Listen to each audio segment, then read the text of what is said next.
50%, probably 75 to 80% of you have a very, very high fear of having the money finally. See, it's funny. We think, well, I'm broke right now. What I need is money. As soon as you start to move towards money, it's like, wait a second, what if I get it? Oh, shit. Well, then I have to have it. And that means I'd be rich. And then all of a sudden, all these unconscious thoughts start coming in our mind, unconsciously. Now, you guys know, unconscious. You have a conscious mind and an unconscious mind, right? You guys all know that? Conscious and an unconscious mind. So when I say unconscious, all I mean by that is a part of your mind that you're not consciously aware of right now. Okay? It's a part of your mind that is paying attention to the feeling of your feet against your shoes or against the floor. Right? You weren't paying attention to that until right now, right? The part of your mind that's paying attention to how your top feels against your skin. But you weren't focusing on that till right now, until I mentioned it. Or maybe focusing on the blood flowing through your left eardrum. But now it's there, isn't it? Or you're breathing. But of course, by now you've probably forgotten about your feet, haven't you? See, this is the power of your unconscious. Right now. Is always running every part of your body. It's always doing things for you. It's making decisions. It's thinking about things. It's bringing up beliefs, attitudes, emotions, decisions, feelings. All these things are coming up and being ran by your unconscious mind, not your conscious mind. What my job is to get to the root cause of your unconscious mind doing what it does. So I would say if we had to give it a percentage, well, in the book Flow, it estimates that out of all the bits of information, there's about 2.3 million bits of information coming into us every second of every day. 2.3 million bits of information every second. That's a lot of bits. Consciously, we can process 126. Carry the 1. That's a pretty small number, right?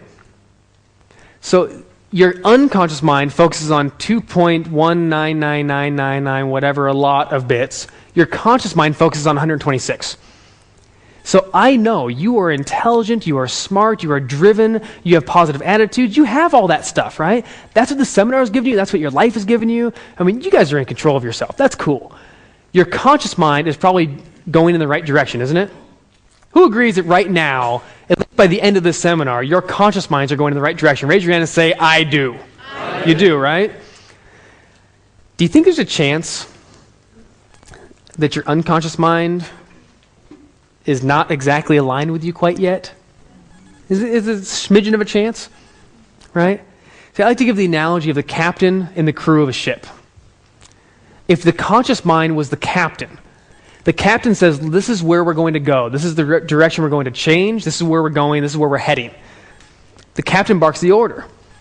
The crew, or the unconscious mind, is the part of the crew of the ship that says, okay, they do the stuff, right? They got to trim the sails and batten the hatches, and they got to, squab the deck and walk the plank. It's a pirate ship, obviously, right? And they have to cook food in the galley, and they do all that stuff, right?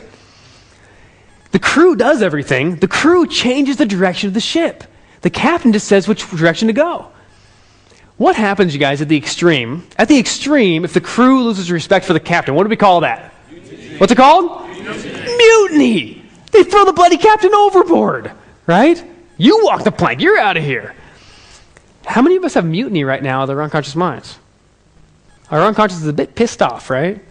You want to work out, but you're fat. You want to succeed, but you're broke, right? You want to be in a relationship, but you're single. Or you keep pushing them away. Or you're in one that's not as passionate or as loving as you think it can be or should be, right? We all have something like this. Every one of us has an area in life that we want to change. I'm not here to put judgment. We all have that. I do too. But when it comes to the captain of the ship, what we want, my job is to get your captain and your crew back in rapport with each other. And rapport so much that when the captain barks an order, the captain says, let's go create the financial wealth we deserve. The crew says, aye, captain. It's a pirate ship, I told you. When the captain says, let's go get our bodies in peak physical shape and energy and vitality that we deserve, the crew says, aye, captain. And the captain says, let's go get in a great relationship, a loving, caring, passionate relationship. The crew says, aye, captain. One more time, a little more pirate voice. The crew says, aye, captain. That's right. That's exactly what happens, right? That's what my job is. So I leave the 126 bits to you. I know you know what to do. All I'm going to do is take care of the other 2.3 million bits. That's what my job is. It's your unconscious mind, the part of your mind you're not paying attention to right now. That's all.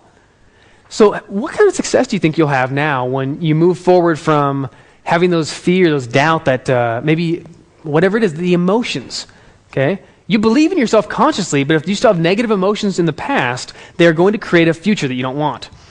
The second thing, the second key, is limiting decisions about the future. Decisions or beliefs. Now I'm curious, has anyone here ever worked with limiting beliefs or limiting decisions before to maybe get rid of beliefs or decisions? Who's ever done that before? Hands up. Nobody? Cool people? Are you still writing? Good. So if you've done this before, this is completely and totally different. Because I've worked with limiting beliefs for a long time on myself. I didn't realize how powerful it was. See, the thing is, what we're doing is we realize that every one of us has made decisions since we were little kids, right? Like I said, here's the thing. Who yelled out, it was something about decisions, about the checkbook? When I said you're making the checkbook, it's all about the meanings and decisions you apply to that, right? Well, if you're 4 years old and you saw your parents fighting over a checkbook, or there's a big stack of bills, and your parents were fighting over it, saying, there's not enough, and how come you never do good? No, you know what, well, you don't support me, and da, da, da. And here's this little kid between the stair rails looking down at this, right? This is a very common scene. So in that moment, what happened to that kid? You consciously know that it's probably the decisions you've made, it's probably the beliefs you created in that moment. What I want to tell you is exactly how you made the decisions, and more importantly, how to change them. How to change them at the neurological level, how to change them at the unconscious level, how to change them at the physiological level. Because we hold every decision we've made. So here we are in the past making a decision, right? We're in the past, we made a decision. What did we decide? If you don't have money, you can get hurt. Maybe you decided if there's not enough money, then you're going to be fighting.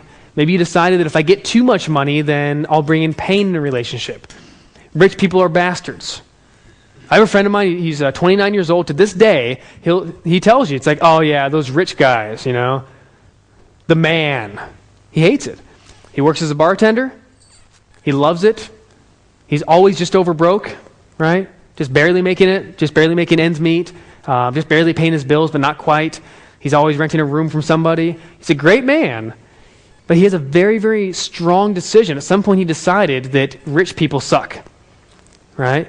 Because he worked in the service industry. All right, he worked at, he saw waiters and waitresses, and he sees how rich people treat them, and he goes, and they're always like they're your servant, and I don't like that. And you know what? I never want to be like that. Those guys suck, man. They don't understand what it's really like for us to be down here. You see, there's prestige in struggle, isn't there? Raise your hand. Who has ever struggled at some point in your life before? Now or before? Struggled financially or otherwise? Isn't there something to that struggle? Right? For the last 3 days, I struggled with myself to heal my eye. And I've been doing that, I still am. I've struggled for financial wealth. I've struggled in relationships. We've all done that before. And there's this feeling of accomplishment, of look what I've gotten through. How many speakers have you seen before on a seminar from this weekend or before? Has anyone here been to a seminar before this weekend? Who's been to a seminar before this weekend? Good. This is their very first seminar ever. First seminar? Awesome. So when you heard these speakers, has anyone here ever told you a story that was like a shitty story that became inspiring?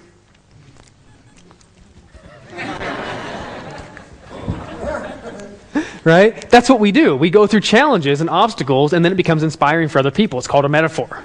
So it becomes a story for other people. So as soon as that board hit my eye, I'm like, damn it, it's another metaphor. I knew it would be a story I would tell one day. I just didn't realize the day would be today. So those stories we create, well, I wonder. See, if you make a decision that's limiting compared to if you make a decision that's powering, what if you made decisions that were limiting? What do you think the chances are that you have a few decisions that are limiting in your life right now? One or two, maybe? There's a possibility. Maybe there's a decision in your life that... Now, I don't mean the big ones. You guys are aware of the big ones, but I'm talking about little ones. Like, I don't know. You're 5 years old. Mommy says, don't take things from strangers. Is that an empowering decision for a 5-year-old? Yes or no? The answer is yes, sir. Yes, for a 5-year-old. Absolutely. Don't take things from strangers. It keeps a 5-year-old safe, right? That's cool. It keeps him out of the back of the rickety van with the candy and the stranger and all that. That's a good thing. But what happens when that same man or that same boy is now 25, 30 years old and they start a business? Then what happens? They have the same belief. You think it changed, it didn't. Right? Now, who walks in? It's either a friend or a stranger, right? Chances are it's a stranger. They walk into their store. They say, I'd like to buy this. What's the feeling that happens inside unconsciously that you're not aware of? Don't take things from strangers. Every one of you has probably had that belief instilled in you. Have you not? We've all had that. What my job is to find those beliefs, to find those decisions, and to give you a process where we actually take it out and we shift it to a new and empowering decision. Okay? So maybe it's, I can take things that are valuable from strangers and give them back value in the same time. That'll be useful, you know? So we need to change the decisions about the future. Because I'll tell you right now, where you are today is a direct result of the decisions you made yesterday. True enough? Is it true, yes or no? Yes. Where you were yesterday, what you decided yesterday is exactly where you are today.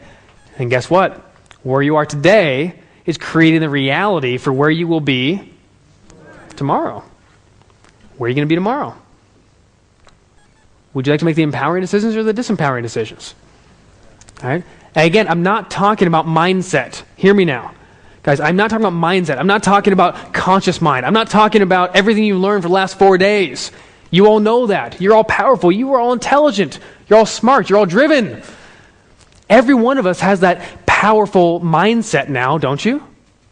Anyone can. And I think everyone does now. We have that powerful, driven mindset. The mindset says, yep, I can achieve, I can do it. But the problem is, how many of you, well, I'm going to tell you, it's 9 out of 10, are going to go forward and say, yes, I can do it. Holy shit, what if I do? And then they run away. I can do it. Oh, I don't really know if I can. I can do it. What if my friends get mad and they start judging me and saying that now I'm better than them? That's what happened to me. What do you think it's like to be a millionaire at 25 years old? It's all fun and glorious when you tell a story about it. But all of a sudden, what are other 25-year-olds? People with 25 years of age, what are they doing? Drinking beer, working on the motorbike, hanging out, going to school, just finished school, got their first job for $30,000 a year. You know, I'm making a lot more than that, several properties. What that did for me is it alienated me. I felt like I wasn't part of anymore, right? So that fear of not being part of, what did it do finally? I got far enough away and it was like, I don't like this. I dove right back in. Right? I dove right back in out of fear. Out of fear. And I started giving it away. I started selling properties when I shouldn't have. I started keeping them when I should have sold them. I started doing all sorts of stuff. And that's what starts happening. We go round and round and round and round that emotion. Okay? The third thing. We have negative emotions from the past. We have limiting decisions about the future. The future. But probably the most important one is we have inner conflicts. Simple inner conflicts. So, I'm just curious, what would happen? Say if you met two different people, and these two people, one person, the thing that's most important to them in life is security. But somebody else, most important thing to them in life is freedom. Do you think these two different people are going to have two different types of lives? Yes or no? Yes or no? Yes. Do you think they might drive different types of cars? Yes or no? Yes. Have different types of jobs? Yes or no? Yes or no, guys? Yes. Do you think they might raise their kids different? Yes or no? Yes. Do you think they might, I don't know, go on holiday differently? Yes or no? Yes. Think they might live in different types of homes? Yes or no? Yes. And what if they're married?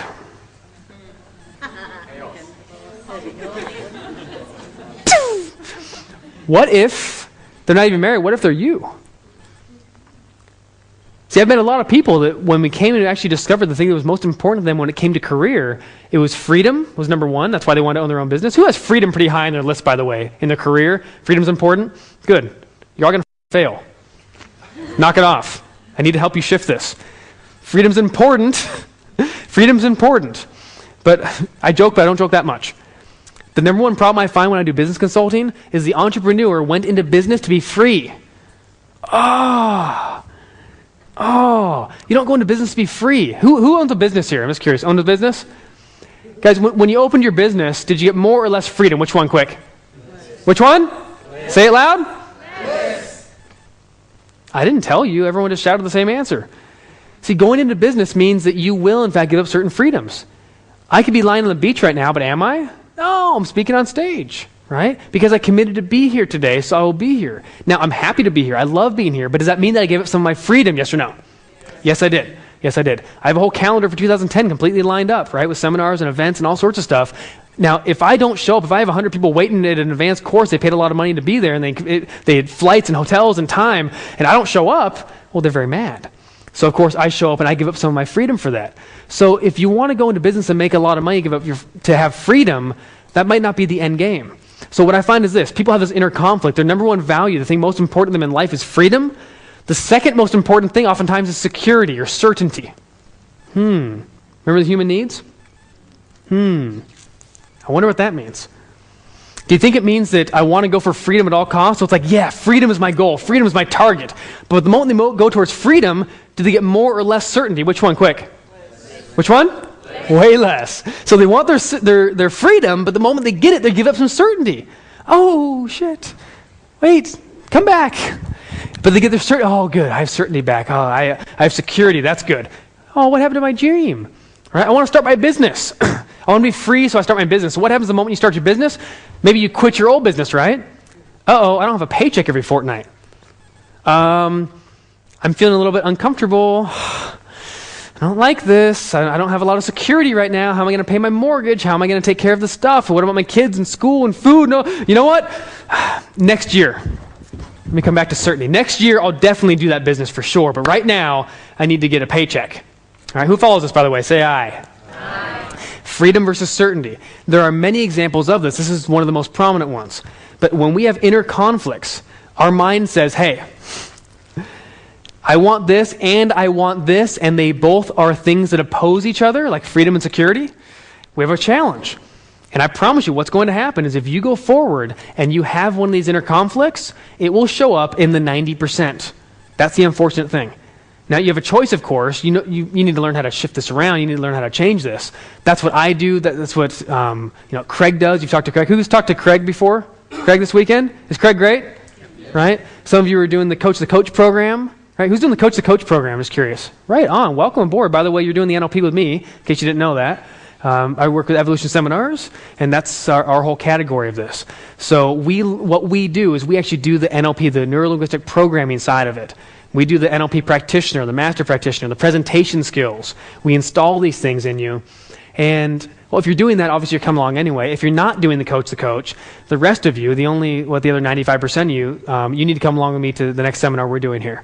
Now, I'm going to do something. I go on last at the event, and I do this for a reason, because my seminar, I got to tell you, like, these guys, these speakers that have been here all weekend, they are funny, they are charming, they are good-looking. I got a patch. What am I going to do? Right? They're funny. I'm just me, you know. They're intelligent. There are all sorts of stuff going on. I can't compete with all that. All I can really do is one simple thing. I with your minds. Who's seen The Matrix? Anyone seen The Matrix, the movie? Who has not seen The Matrix? Oh, come on. Sir, go see The Matrix. It's only been out for a few decades. You know the movie, though. I'm guessing everyone who hasn't seen it knows the movie, and, well, basically it's a metaphor for reality, right? Now, we know the world's not really like this, but in reality is all of a sudden the machines took over. What we see in our eyes, our mind, our hearing, our touch isn't really what's out there. It's a false reality. It's a virtual reality that our brains are making up. Now, of course, we know this is only a movie, right? That's not really how it works, right? But if it did, if you remember the movie, at some stage, Neo, you remember Neo, right? Our hero Neo, he's searching for somebody. He's searching for this mentor Morpheus. And as he looks for Morpheus, he finally finds him. And they're sitting in this old abandoned apartment. And Morpheus looks out at Neo. And he says, Neo, you have a choice. And he holds out in his hand 2 pills.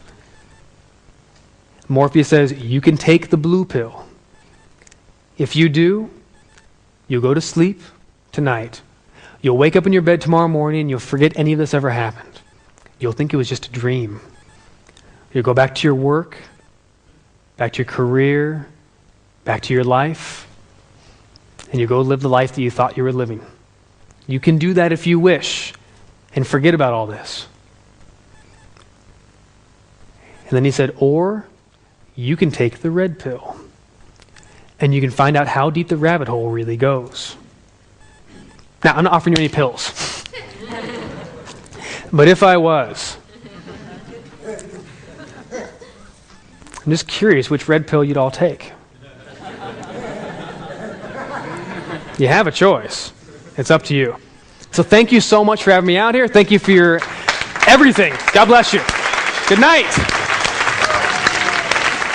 Thank you.